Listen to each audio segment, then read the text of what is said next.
All right, so get ready because we're diving deep into a mystery. Oh, a mystery. Yeah, buckle up. Okay. This one is going to take us from like the quiet streets of 1980s Yokosuka, Japan, all the way to Hong Kong, Okay. the Hazuki family incident.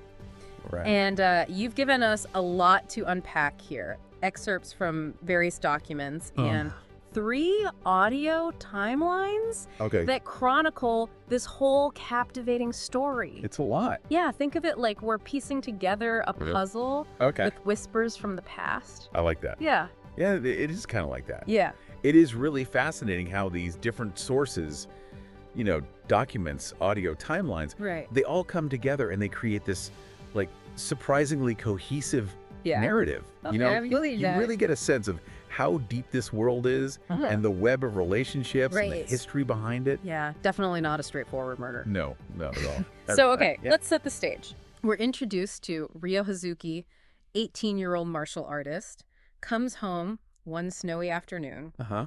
finds his father, Iwa Hazuki, murdered. Oh, no. Yeah, and the killer, a mysterious figure named Landi.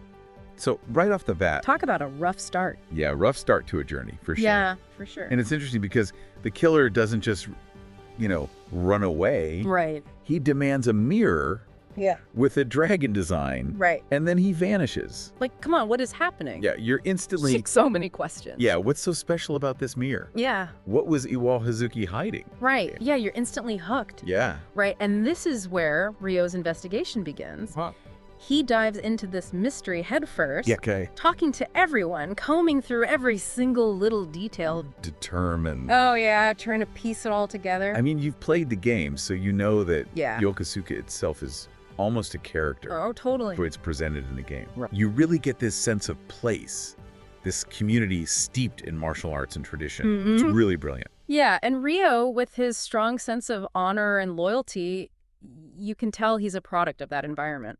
Absolutely. Yeah. But shaped by it. It's like every corner holds a potential clue. Uh-huh. Like even just grabbing a hot dog from Tom, Yeah. bumping into classmates, Yeah. observing like the townspeople. Got the routines. Yeah, it all reveals like crucial pieces of information. It really reinforces the idea that in Yokosuka, everyone is connected. Right. So even the smallest thing could be important. Yeah. Could be a clue. A clue. Yeah. And he's not alone in this either. No. Fukusan, the loyal caretaker of the Hazuki residence. Right. Nozomi Harasaki. Yeah. Always there to help.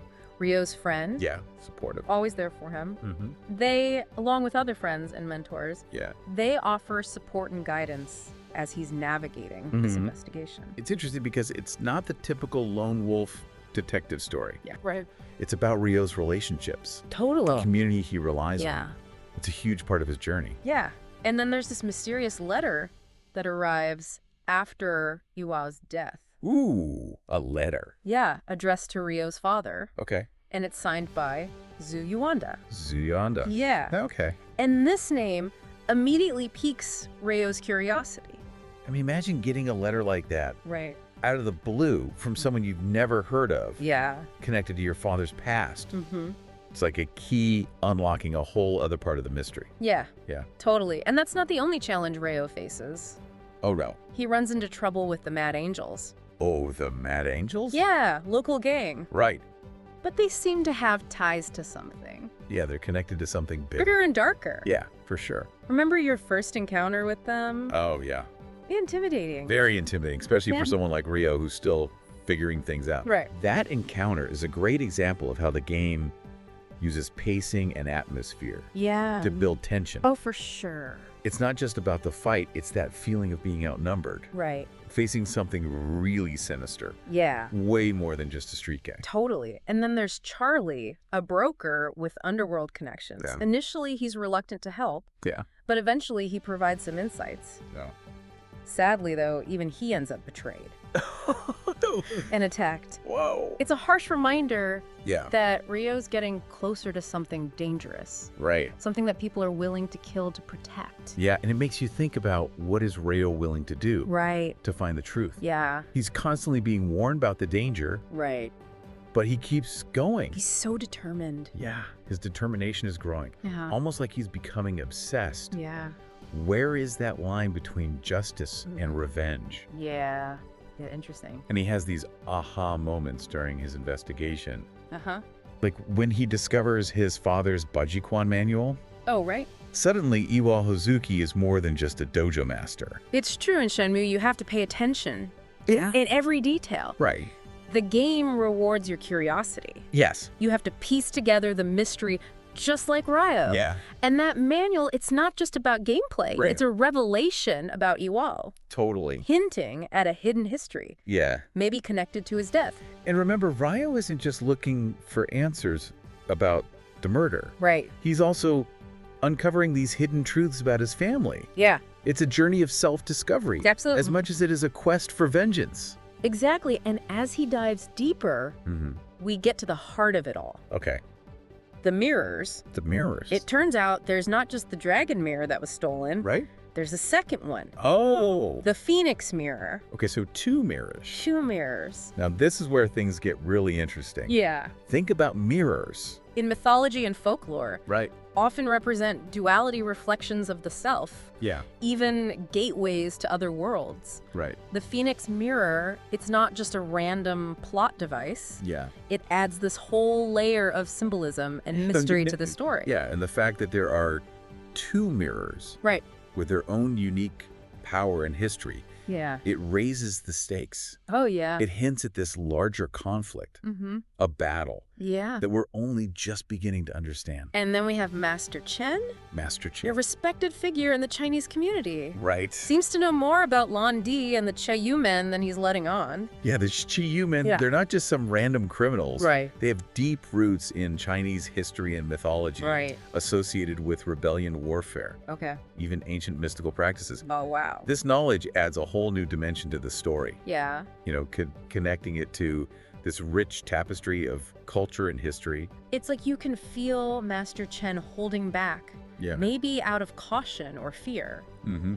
But he eventually reveals that Lan Di is a high-ranking member of the Chiyu men, Okay. and he warns Ryo about their intentions. So Master Chen is interesting because he's both knowledgeable Yes. and cautious. Uh-huh. He knows the danger, Yeah. but he still wants to help Ryo, Yeah. almost like he feels responsible. Yeah. It makes you wonder about his connection to Iwao. Yeah. What role did he play in all this? And then boom. What? Lan Di has left Japan for Hong Kong. Wow. So now we're going beyond Yokosuka. Yeah. This is international intrigue. Right. The stakes are even higher. Ryo's determination just solidifies. He's not giving up, Nope. even with the warnings. He's going. If we connect this back to the big picture, Yeah. it's clear that this isn't just about Yokosuka anymore. Right. It's expanding outwards, Yeah. pulling Ryo into this web of international intrigue. Yeah. The stakes are getting higher and higher. Yeah. It's like a ripple effect.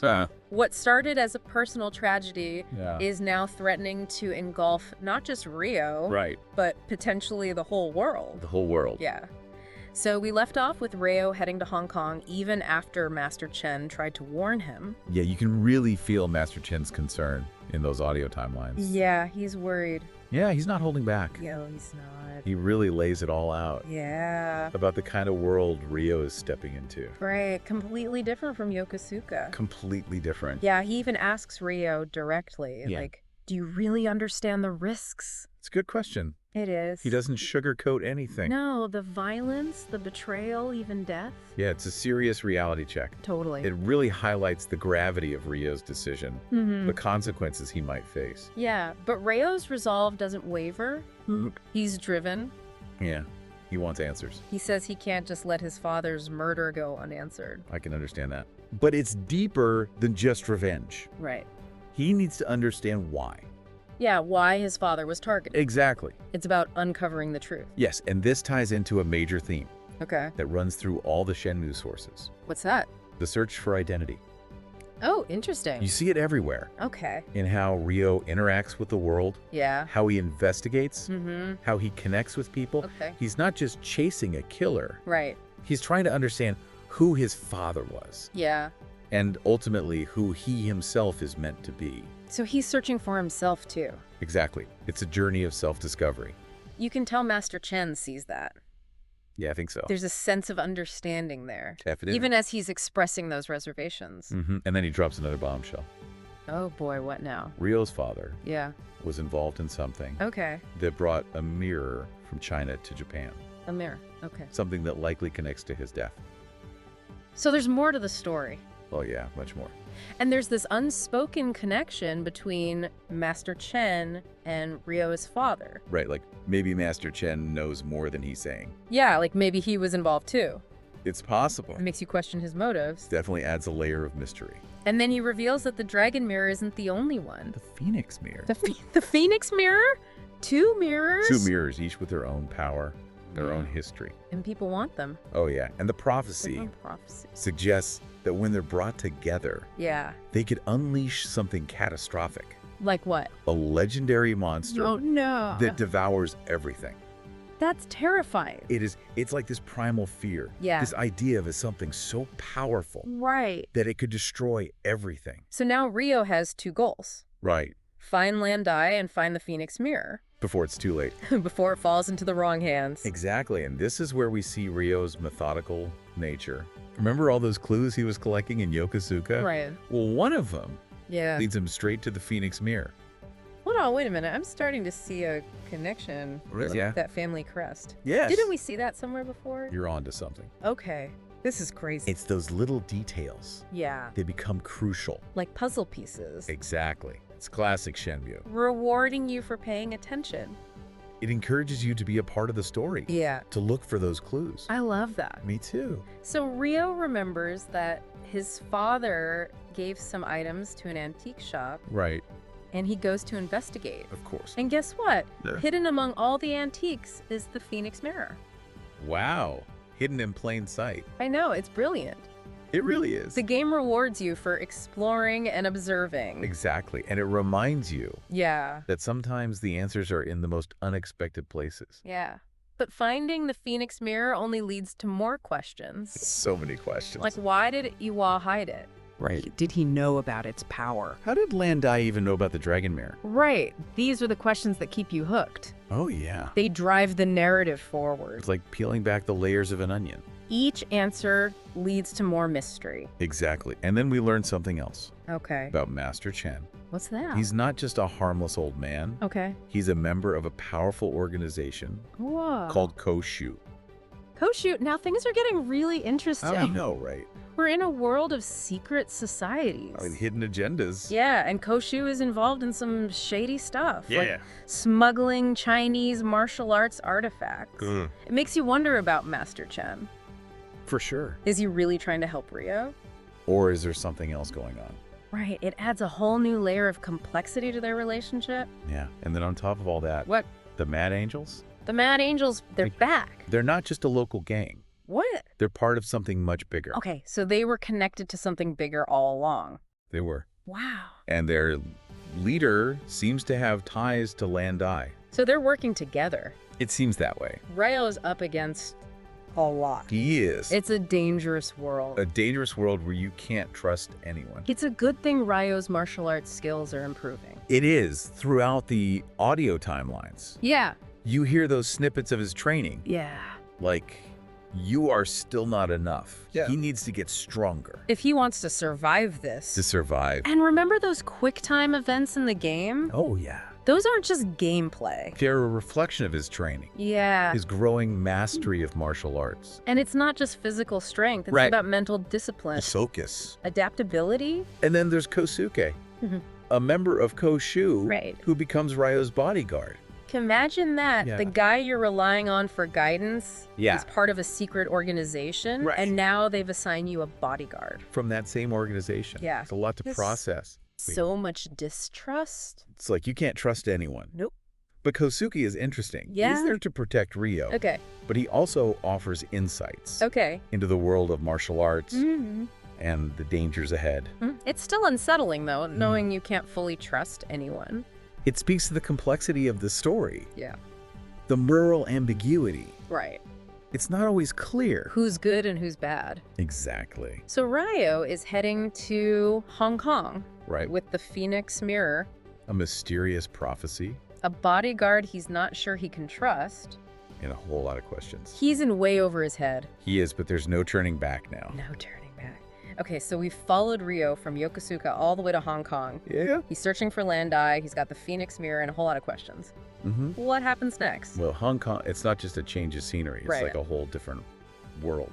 Yeah. The energy, the atmosphere, the danger, everything intensifies. It's a lot to take in. Remember how detailed Yokosuka was? Yeah. Hong Kong is even more so. It's almost overwhelming. Almost you can feel the humidity. Yeah. Smell the street food, hear all the sounds. It's like sensory overload.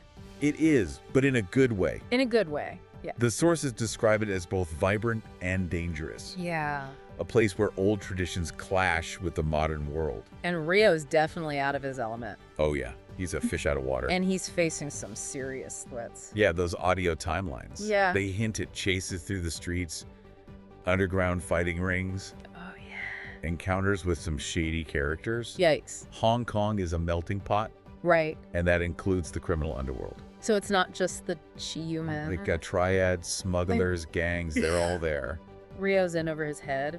He's getting tangled up in something very complex. But he's not totally alone, right? Right, that letter from Zuyuanda, Yeah. remember? Yeah. He's connected to Master Chen, Wait, what? the man who sent that letter. Yeah. The one who seems to hold the key to Ryo's past. Yeah. He's ready to help. Wow, it's like a lifeline. It is. Zuyuanda becomes a guiding voice, Yeah. offering advice and support. From afar? From afar, he understands the danger, Yeah. the significance of the prophecy. And he's willing to help. He even risks his own reputation. He also gives Ryo some important information. Yeah, about the Chiyu men, Right, we talked about their history and mythology. it goes deeper than that. Deeper. They're not just criminals. Okay. They're an ancient sect A sect. with powerful connections in China and Japan. Oh, wow. Their roots go back centuries, So they've been around for a long time. a long time. It's like the story just got way bigger. It's not about personal revenge anymore. Right. It's about a struggle for power. That's been going on for centuries. Exactly. And it makes you wonder, Yeah. where does Ryo fit into all this? Right. What's his role? The prophecy mentions the one who crosses the sea from the eastern country. That's right. It's definitely him. But what does it mean? We don't know yet. It's a mystery. But throughout all this, you can see Ryo struggling. Yeah. He's pushing himself to his limits. Put yourself in his shoes. Okay. You've lost your father. Right. You're in a foreign land. Yeah. You're facing dangerous enemies. Mhm. And you're starting to realize your destiny is tied to something much bigger. That's a lot. You can hear it in his internal monologues, Yeah. in those audio timelines. He's questioning everything. Yeah, his strength, his motivation. Understanding of his father. It's a coming-of-age story. With really high stakes. Really high stake. Really high stakes. And then there's Shenhua. Shenhua. She's only mentioned briefly.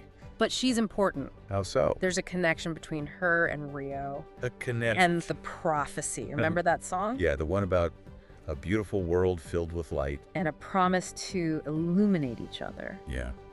It's beautiful but cryptic. It adds a layer of romance and destiny. Okay, so we've got this epic story. Yeah. Ancient struggles for power. A young man on a journey. And a mysterious girl. Where does it all lead? That's the thing about Shenmue. Yeah. It leaves you wanting more.